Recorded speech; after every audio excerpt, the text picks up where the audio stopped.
El milagro mariano olvidado, la historia de Sor Elisabetta Radaelli. Algunos milagros se vuelven famosos. Moldean generaciones enteras e inspiran peregrinaciones, pero otros permanecen ocultos, enterrados tras los muros de un convento, silenciados por la obediencia y casi borrados de la historia. Esta es la historia de uno de esos milagros.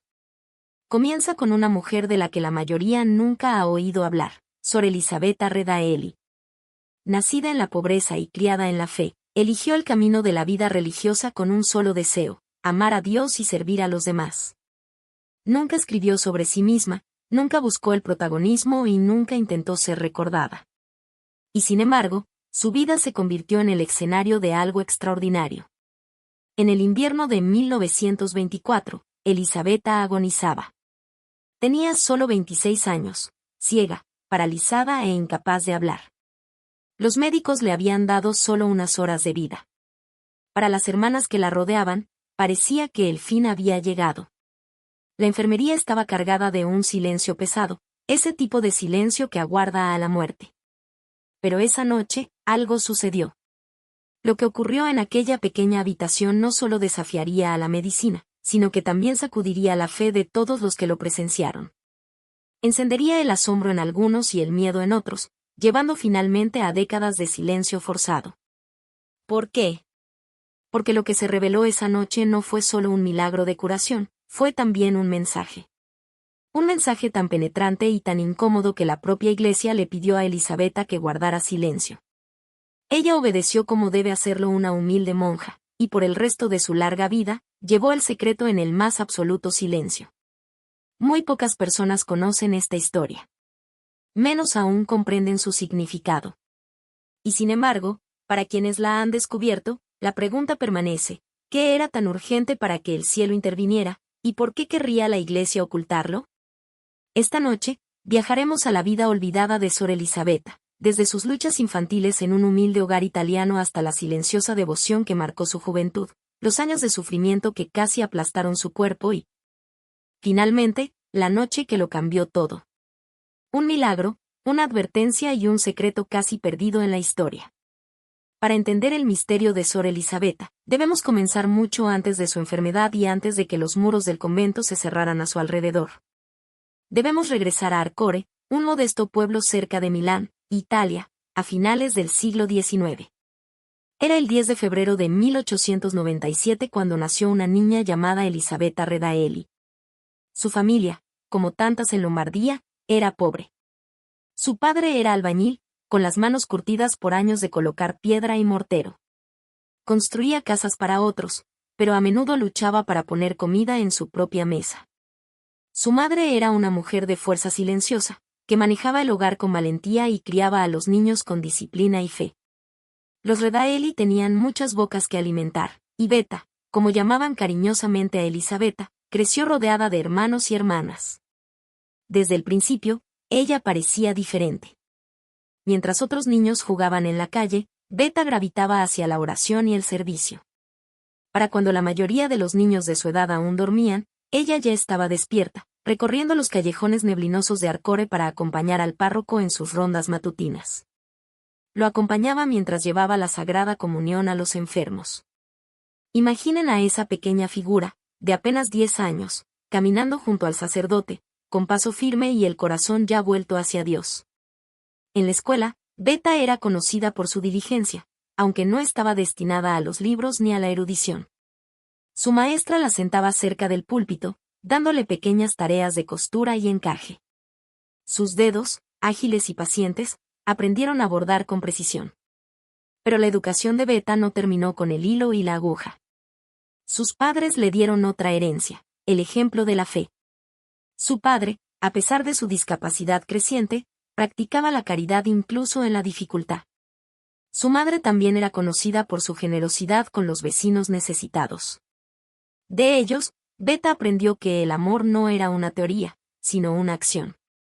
Un recuerdo en particular permaneció con ella de por vida, el día de su primera comunión. Después de la misa, sus padres la llevaron al cercano santuario de la Madonna del Bosco, dedicado a la Virgen María. Ante la estatua de la Virgen, Beta sintió una paz como nunca antes había conocido. No podía explicarlo, pero llevó ese sentido de cercanía con María para siempre. En ese momento, se forjó un vínculo oculto, uno que más tarde daría forma al capítulo más extraordinario de su vida. Incluso de niña, Beta practicaba la caridad a su manera.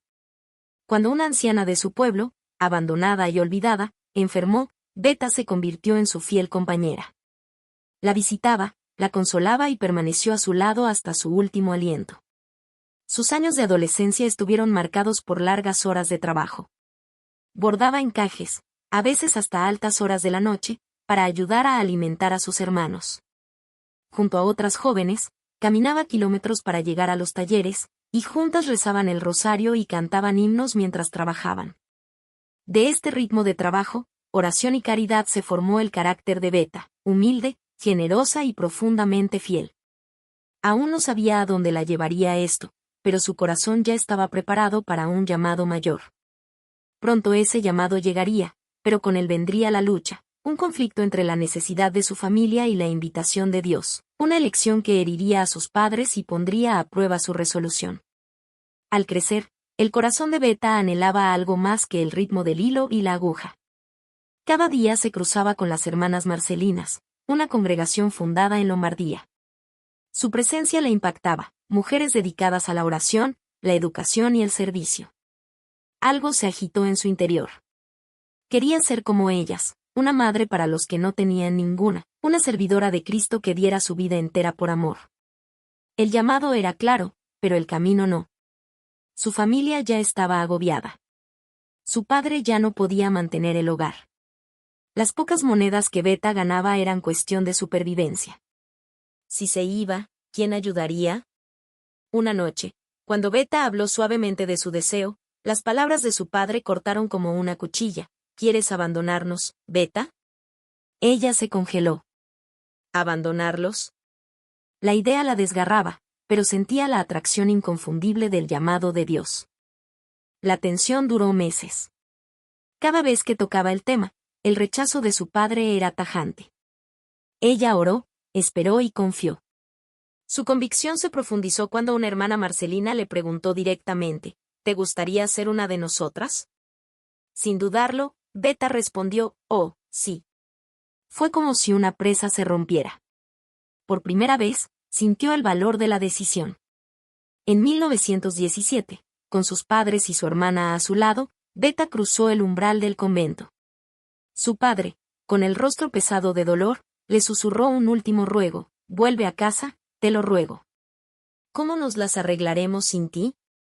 Con lágrimas en los ojos, ella respondió, papá, por favor, déjame ir. Él cedió, pero la herida permaneció.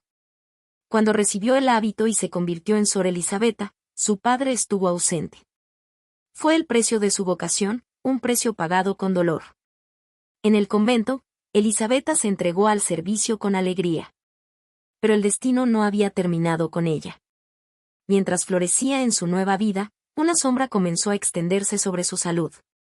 Primero fue fatiga, luego tos, luego sangre, pequeñas señales que llevarían a años de sufrimiento inimaginable. Sor Elisabetta fue enviada a la casa de Cernusco, reservada para las hermanas enfermas. Allí, el declive se aceleró. Para 1923, su situación era terminal. La vista de Elisabetta se desvaneció hasta quedar completamente ciega. Poco después, llegó la parálisis. Sus manos quedaron rígidas y sus piernas dejaron de moverse. Luego llegó el silencio, ya no podía formar palabras. Se convirtió en una prisionera dentro de su propio cuerpo. Los médicos admitieron que no quedaba nada por hacer. Predijeron que solo quedaban horas. Imaginen la escena, una mujer de 26 años, ciega, paralizada, muda e incapaz de tragar, consumida por la tuberculosis y la meningitis. Las hermanas rezaban el rosario junto a su cama, preparándose para encomendar su alma a Dios. Pero Elisabetta no estaba resignada. En su interior, sentía una extraña expectativa, como si supiera que este sufrimiento no era el final. El invierno de 1924 pesaba sobre el convento de Cernusco. Una noche, mientras Elisabetta yacía semiconsciente, sintió una presencia, el sonido de pasos ligeros y un calor cerca de su cama. Y luego una voz, tierna y dulce. Ella llamó a la figura simplemente la signora, la señora. Esta misteriosa visitante la consoló y le hizo una promesa: reza, confía y espera. Volveré la noche del 22 al 23. Elisabetta, confundida, pensó que se refería al 2 o 3 de febrero. Cuando esas noches pasaron sin novedad, lloró desesperada. Pero entonces llegó la noche del 22 al 23 de febrero de 1924. El médico había sido tajante: no sobreviviría hasta la mañana. Las hermanas esperaban lo inevitable. Y entonces, sucedió. De repente, sus labios se abrieron. Sus ojos ciegos se iluminaron. Miró hacia una esquina de la habitación y gritó con una voz que rompió el silencio: «La signora». La signora. Por primera vez en semanas, hablaba. Ante ella estaba la Virgen María con el niño Jesús en sus brazos. Pero el niño no sonreía, sus ojos estaban llenos de lágrimas. Elisabetta tembló. ¿Por qué llora? ¿Es por mis pecados? La voz de la Virgen fue solemne. Llora porque no es lo suficientemente amado, ni buscado, ni deseado, incluso por aquellos consagrados a él. Estas palabras atravesaron el corazón de Elisabetta como fuego. Soy inútil, susurró ella, llévame al cielo, te lo ruego. Pero María negó con la cabeza: no, debes quedarte. Debes decir lo que has visto y oído. Elisabetta dudó: ¿quién me creerá? Soy ignorante y ya no puedo hablar. María la miró con ternura y le dio la señal: te devuelvo la salud. Una explosión de luz envolvió la habitación. Elisabetta sintió un dolor punzante y luego, de repente, la vida. Sus pulmones se expandieron, sus miembros se movieron. Se levantó de la cama, cayó de rodillas y gritó: «Estoy curada. La Virgen me ha curado». Las hermanas la encontraron radiante, con los ojos claros. Caminaba, hablaba e incluso pidió comida. El convento estalló en gritos del «Miracolo. Miracolo». Sin embargo, la alegría pronto se topó con la cautela. Sus superiores, por miedo al sensacionalismo, ordenaron silencio. A Elisabetta se le prohibió hablar del milagro. Durante los siguientes 60 años, llevó su secreto en humildad, trabajando como maestra de costura en Milán. Solo cada aniversario, el 22 de febrero, se retiraba a orar en silencio para revivir aquel encuentro. Se convirtió en la santa oculta, viviendo el mensaje de la Virgen a través de pequeños actos de amor. En 1984, a una edad avanzada, Elisabetta se preparó para su partida final. No había miedo, solo paz. Falleció el 5 de abril de 1984 con una sonrisa y un gracias en los labios.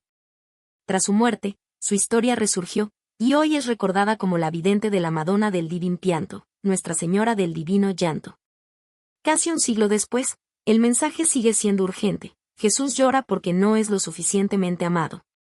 No es un mensaje de castigo, sino de anhelo. Jesús desea nuestro amor, no solo nuestros rituales. Sor Elisabetta nos enseñó que la respuesta a esas lágrimas no está en la fama, sino en la fidelidad diaria. Hoy, el desafío es para nosotros. ¿Responderemos al llamado de la Virgen? No se necesita algo grandioso, comienza en lo ordinario, en una oración al amanecer, en un acto de bondad o en un silencio donde elegimos el amor. Estos pequeños actos son las gotas que secan las lágrimas del niño Jesús.